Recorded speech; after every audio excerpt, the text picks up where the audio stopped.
By far, Southampton's two greatest links with D-Day and Operation Overlord are the Grade 2 listed Whale Railway part of the legendary Mulberry Harbour, but also, much lesser known, the art gallery rooms in the Civic Centre. The role of the whale was instrumental in the success of Operation Overlord, but how on earth could pictures in a room help win the Second World War? Somebody has got their history confused. But if you look carefully on the Civic Centre wall next to an administrative door, you will see a World War II plaque left by the Americans describing how a wing of the Civic Centre was used as their headquarters. You may think that the Americans were prone to a slight exaggeration, but one of the most significant events of World War II was the meeting of the Big Three, Churchill, Stalin and Roosevelt, in Tehran in Iran.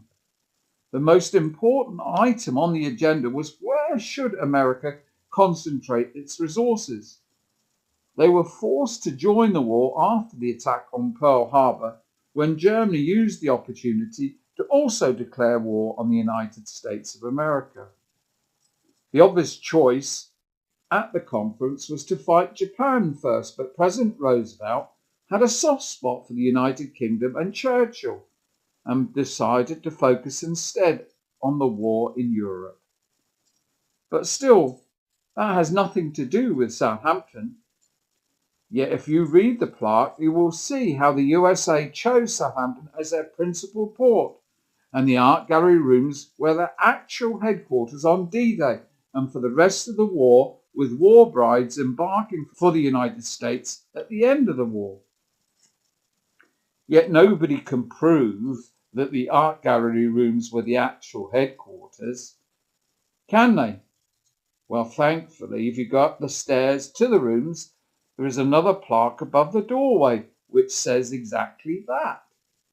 It was from those actual rooms orders were issued that directed the American forces. However, Southampton City Council leader Lorna Fielker and the head of Heritage Services, Caroline Abel, are more concerned with their Renaissance vision for the city, and these rooms were closed during the D-Day and V-Day commemoration periods.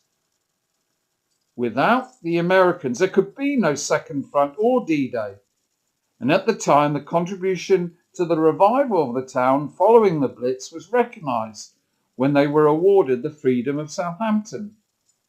In the lead up to the D-Day commemoration, campaigners contacted the Eisenhower Presidential Library to establish a transatlantic link, because as well as the Commander-in-Chief of Allied Forces in World War II, he went on to become a two-term President of the United States.